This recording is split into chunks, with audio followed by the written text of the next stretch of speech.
একটা সময় ছিল যখন এই মাটি পথ দেখাতো গোটা দেশকে, চিন্তায়, সংস্কৃতিতে। আজ প্রতি ঘন্টায় শত শত মানুষ এই মাটি ছেড়ে চলে যাচ্ছে, স্বপ্ন খুঁজতে, বাঁচতে। স্বপ্ন খুঁজতে, বাঁচতে। প্রশ্নটা খুব সোজা, কিন্তু উত্তরটা জটিল। বাংলা কি চায়?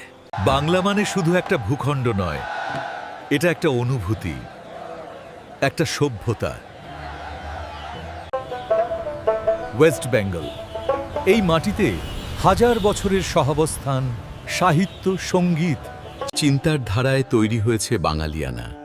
কিন্তু আজ একটা প্রশ্ন সামনে এসেছে, পরিচয়টা কি? আমি কি আগে হিন্দু না মুসলিম? আমি আগে বাঙালি। বাংলা চায় না কোনো দ্বন্দ্ব, না একটা সময় ভারতের শিল্প মানেই ছিল বাংলা, কিন্তু ধীরে ধীরে কারখানা বন্ধ হলো, বিনিয়োগ কমলো, সুযোগ হারিয়ে গেল। আজ যখন গুজরাট এবং কর্ণাটকা শিল্প ও প্রযুক্তিতে এগিয়ে যাচ্ছে, বাংলা তখনও খুঁজছে তার হারানো জায়গা। এই ছেলেটার নাম হতে পারে অরিজিৎ বা রহিম। ওর স্বপ্ন একটাই, একটা ভালো চাকরি। সাবধানে যাস। ঠিক আছে বাবা, আসছি।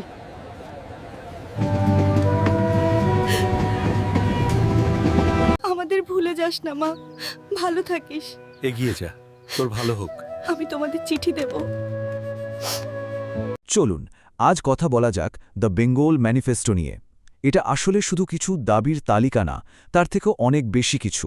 বলা যেতে পারে বাংলার ভবিষ্যতের জন্য এটা একটা জোরালো রূপকল্প। আসুন এর গভীরে ঢোকা যাক। এই পুরো ম্যানিফেস্টোটা কিন্তু দাঁড়িয়ে আছে একটাই খুব সহজ কিন্তু খুব জোরালো একটা প্রশ্নের উপর: বাংলা আসলে কি চায়? এটা কোনো আবেগের কথা নয় বা পুরনো দিনের স্মৃতিচারণও নয়, এটা হলো একটা সোজা সাপটা দাবিনামা। আর সেই প্রশ্নের উত্তরটা আসছে ঠিক 18টা পয়েন্টে। 18টা খুব সুনির্দিষ্ট, খুব স্পষ্ট দাবি, আর প্রত্যেকটা দাবি যেন বাংলার এক নতুন জাগরণের একটা পিলার। তো প্রথম স্তম্ভটা হলো পরিচয় আর সংস্কৃতি। বলা যেতে পারে এটাই কিন্তু পুরো ম্যানিফেস্টোর একেবারে গোড়ার কথা, এর ভিত্তি।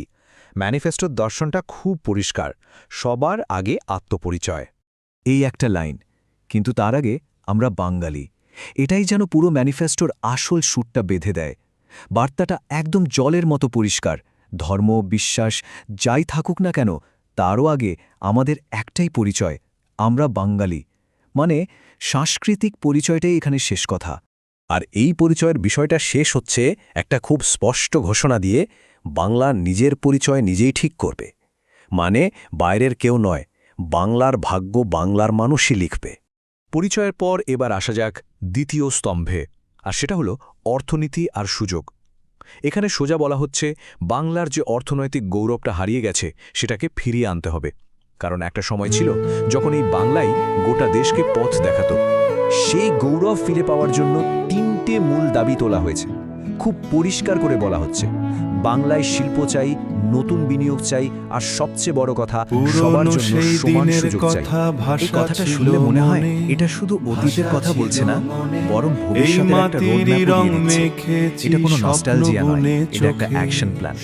এখানে এমন একটা পরিবেশের কথা বলা হচ্ছে যেখানে ব্যবসা করতে গেলে ভয় পেতে হবে না, কোনো চাপের মুখে পড়তে হবে না, বা কোনো বাধার সম্মুখীন হতে হবে না।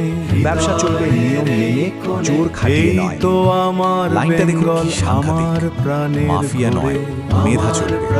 এর থেকে সোজা সাপটা কথা আর হয় না। মানে এখন যা চলছে তার বদলে এমন একটা ভবিষ্যৎ চাই যেখানে যোগ্যতারই দাম থাকবে। এরপর ম্যানিফেস্টো একটা খুব জরুরি প্রশ্ন হচ্ছে আমাদের শিক্ষা ব্যবস্থা নিয়ে। প্রশ্নটা হলো, আমাদের কাছে ডিগ্রি তো অনেক আছে, কিন্তু সেই ডিগ্রির সঙ্গে মিলিয়ে কাজ করার মতো দক্ষতা কি সত্যি আছে? সেটা পূরণ করার জন্য একটা বৈজ্ঞানিক সমাধানের কথা বলা হচ্ছে, আর সেটা হলো বাংলা একটা স্কিল রেভলিউশন আনতে হবে। মানে দক্ষতা বাড়ানোর একটা আন্দোলন।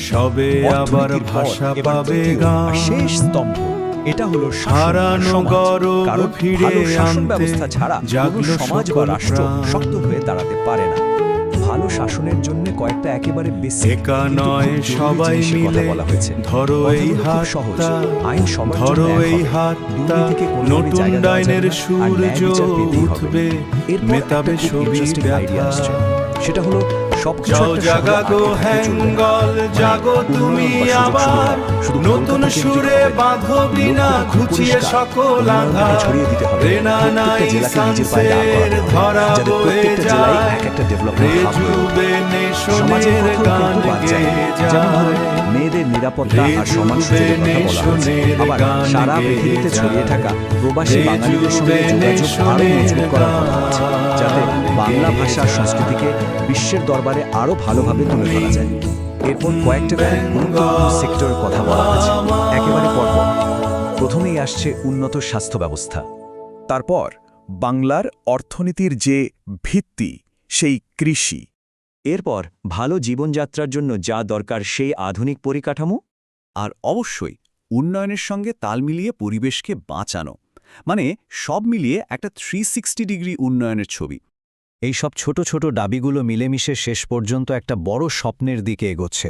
এটা শুধু ছোটখাটো সমস্যার সমাধান নয়, এটা একটা বিশাল লক্ষ্যের কথা বলছে।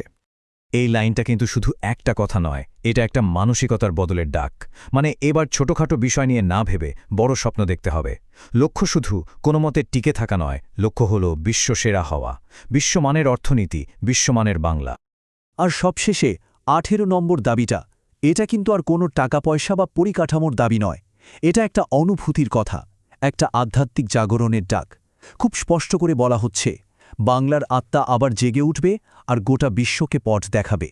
আর ম্যানিফেস্টোটা শেষ হচ্ছে এই একটা প্রশ্ন দিয়ে, যেটা আসলে আমাদের সবার জন্য, এই সব কিছুর জন্য। আমরা কি প্রস্তুত?